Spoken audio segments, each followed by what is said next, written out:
नमस्कारू हांव चंद्रा पै कांचन आणि आज ही शिल्पा आणि तिगेल टीम आमगेल घरकड आयल्यांती तांणी आमगेले उरपाचे आणि मंगळुराचे कुझिनाचे रांदपाचे विशय थोडे ट्राय करता शिकचें तसं म्हणून.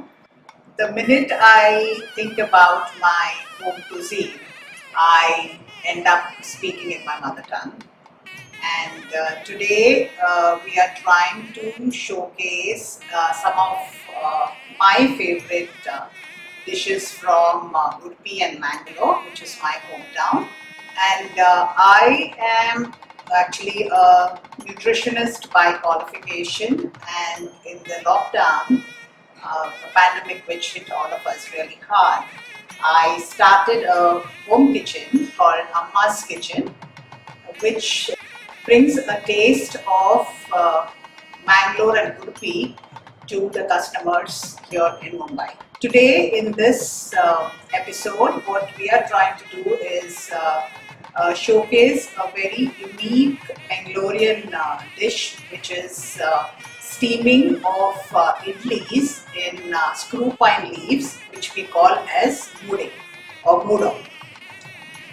The idli that we are showing is also not our regular the white idli, which you are all very familiar with in the Udupi restaurants, but we are making an idli using kulit or horse gram, which is now considered to be like a superfood.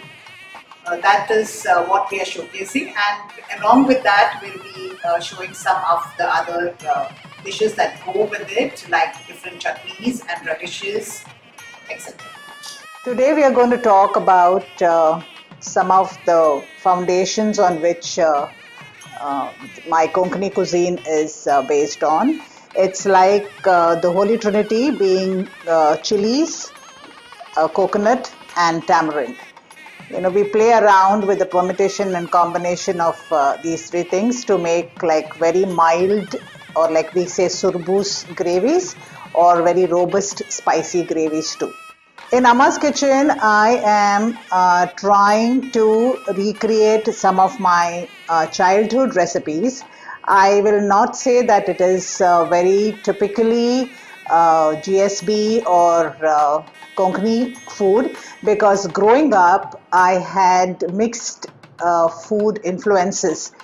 Like at home we were predominantly vegetarian Konkani cuisine, but we had neighbors who were Mangalorean Catholic. We had family friends who came from like the Mogovira and Shetty communities, and I'm now married into a Mogovira family. So my cuisine, my food in Amma's kitchen reflects all these influences that I've had growing up.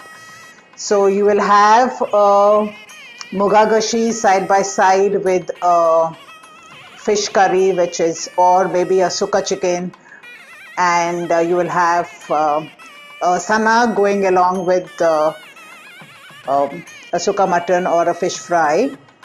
And I had some of my problems recreating some of the traditional recipes were because measurements used were mostly about andas. They would say one mushti, which is like a fistful.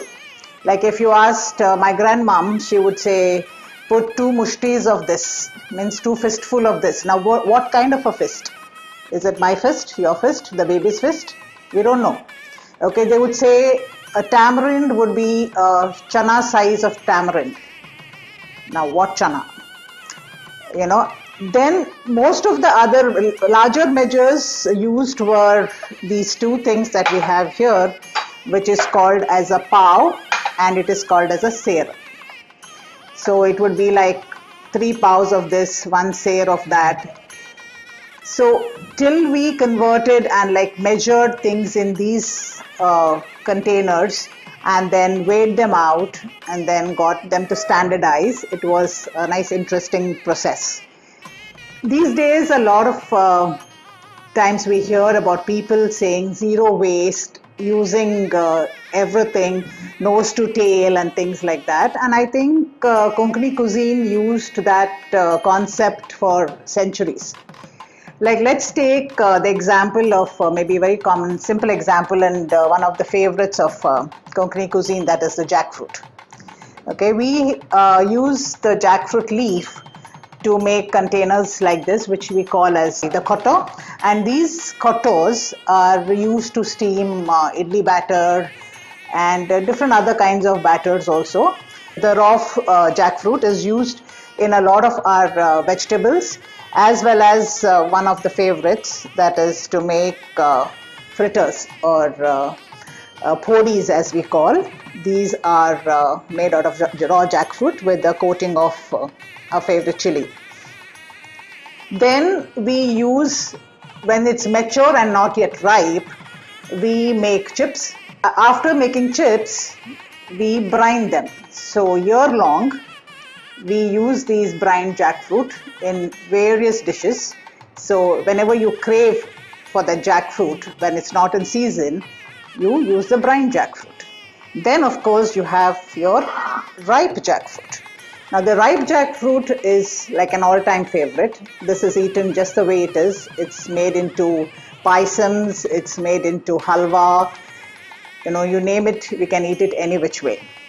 Now, the seed inside this jackfruit is another of our favorites, which we call as bikan.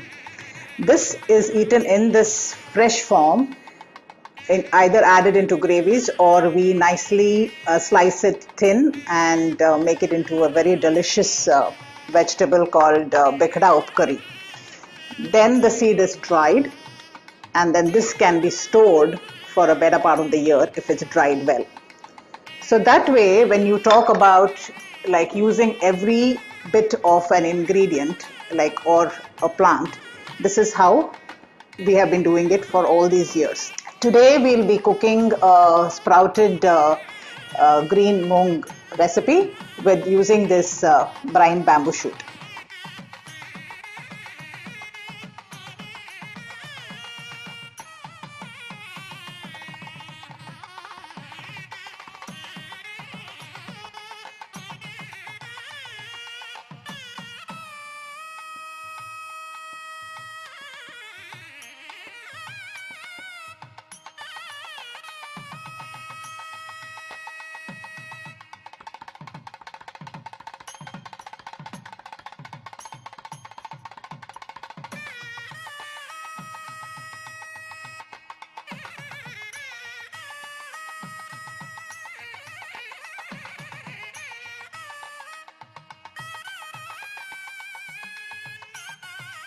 I found my Mamama's recipes written in a small notebook, but the notebook was not in a condition that we could keep using it on a day-to-day basis.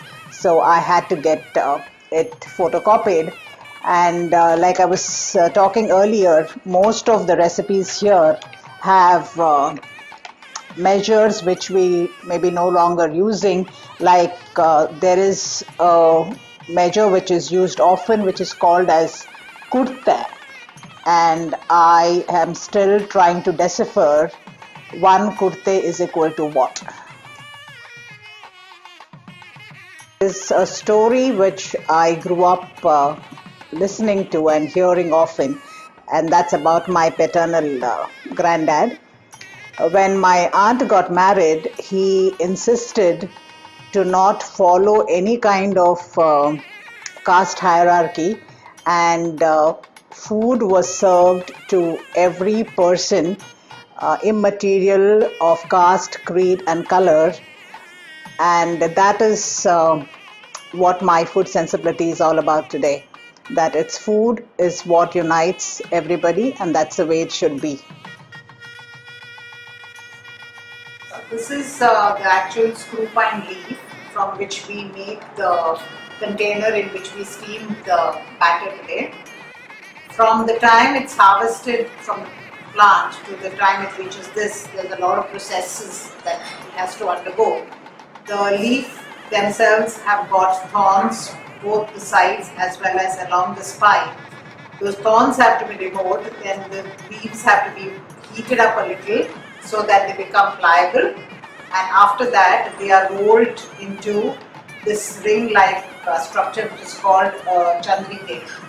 So this is how the containers are made. You take the inner side and you fold the leaf like this, and then you turn it over and fold. And at this corner, you use a nail and pin it up like this. And you turn it back again and this way. Then you keep rolling this along the center of the leaf. And when you roll, it has to be super tight. Otherwise, the batter will start leaking.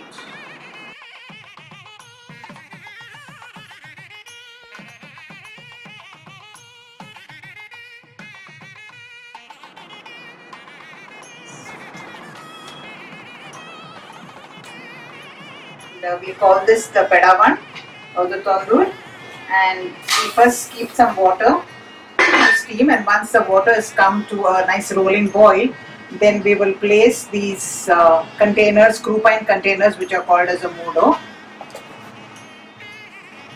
We place the empty containers inside this, since they are pretty delicate, and if you pour the batter and then try to lift it, then the container could collapse. So the container is placed empty into the pedavan.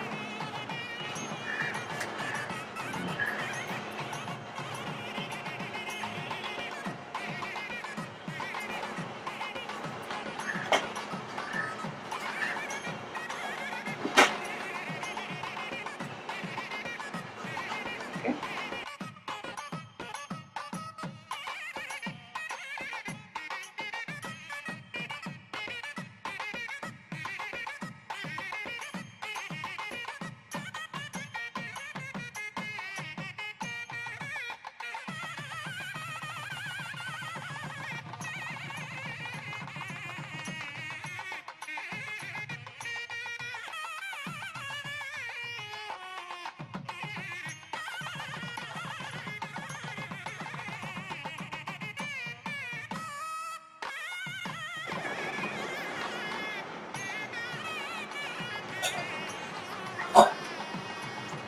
Then shut this and steam this for between 12 to 15 minutes.